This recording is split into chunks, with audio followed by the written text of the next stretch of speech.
Well, the race for California's next governor is heating up as Golden State residents view the 2026 candidate field.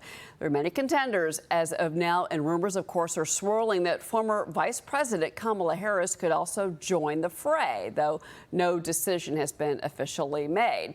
One Democratic candidate is entrepreneur and philanthropist Stephen J. Cloobeck. His campaign focuses on boosting affordability for Californians and reclaiming the state as a place of prosperity.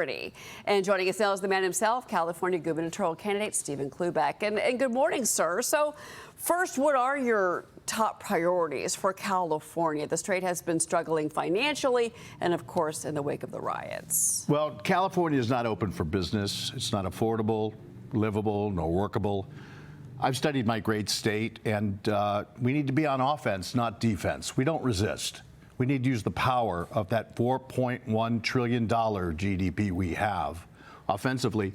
And when I analyzed our state, it was obvious to me, this was unintended for me to run for office, but I said to myself, this is the best we got out of all these candidates, both D and R. I've interviewed every single one of them.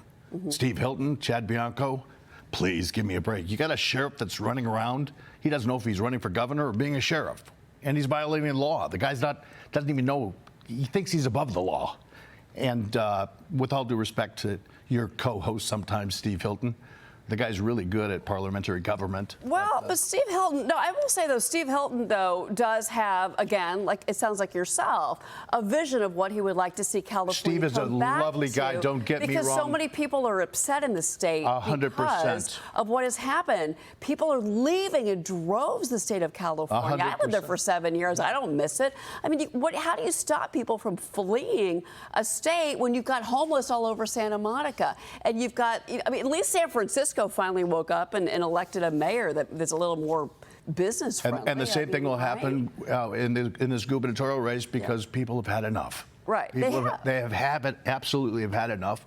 And if you look at the numbers, you know, we are going to end up with a Democratic governor and hopefully a very conservative Democratic governor that understands balance sheet, income statement, and we don't steal. Proposition 36 didn't go far enough. Eighth commandment, 0, we don't steal.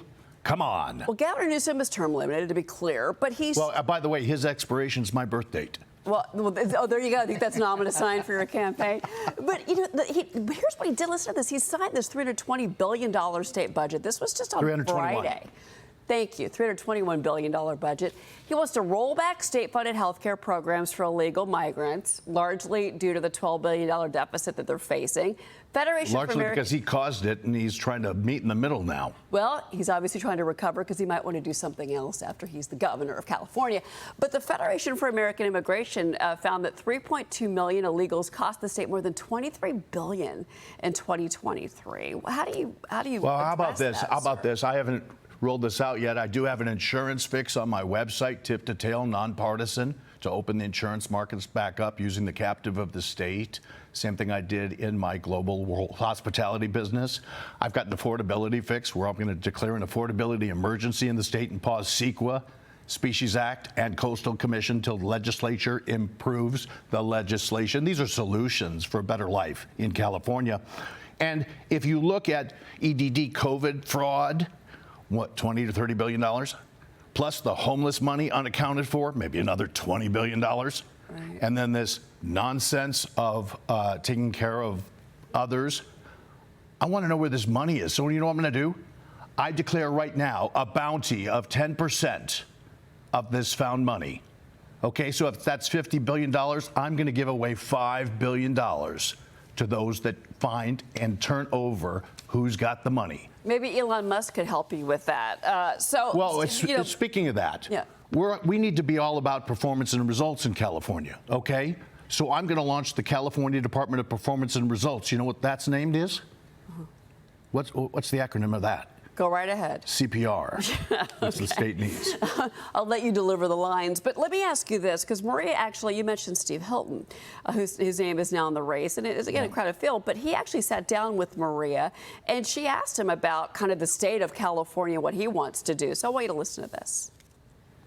You're running to replace Governor Newsom in 2026, but do you believe that you can actually attract enough people to come out? Yes, look, the tide is turning in California, Maria. People are so sick of what's going on. Yeah. You've got the highest taxes in the country, the highest rate of poverty, the law and order disasters we've seen, the ridiculous climate extremism that's given us the worst business climate in America. Businesses are fleeing. Stephen, he talks about why people are fed up in this state. You know, I had dinner with Steve Hilton a week and a half ago, and people were looking at us, oh my God, a Democrat and a Republican having dinner together. He's a lovely guy. I met him actually when he was working with David Cameron. Frank Luntz introduced us. He's beautiful at parliamentary government. He's become a citizen of the United States in 2021. And he loves this country. He loves his country very much, and he's just a lovely guy. I'd love for him to work with me. Yeah, I mean, I wonder if California goes red. They've done it before. Schwarzenegger was a Republican, but that's just my opinion. Steve, you seem like a rational guy with common sense solutions. Yes. Okay, for the rest of us watching here, do you not think that works against you in the state of California? No, it doesn't, because you got to remember, I grew up there kindergarten through first year of college. I've got California values, and that's unique. And with all due respect to Steve Hilton, he doesn't. Yeah. Well, I mean, I certainly think that, and I know that you're out talking to the business community, business owners, Yes. homeowners. It is about affordability. No one can 100%. afford to live there. So how do you change that? Well, like I said before, you know, when it comes to housing, I've got to pause through emergency order CEQA, which is the housing laws, the way it was in the 80s and 90s. Because I was a builder then there in California. And now it's so costly to get permits, and it's been weaponized by the unions and NIMBY, not in my backyard. And we've got to pause the Species Act. You've got to understand the root causes and pause them, and have the legislature deregulate, not totally deregulate, but have regulations only to keep bad actors out and let good business do good business. Maybe you could fix the regulatory disaster that is trying to get something rebuilt. Because, you know, a lot of people lost their homes in the fires. And Totally they want that different issue, but regulation important changed. issue. So Yes. that's just my opinion. All right, Stephen J. Cloobeck, thank you so much Thank for coming you. out to see us I in New York. appreciate it. Good luck in the Golden State. Thank you. All right.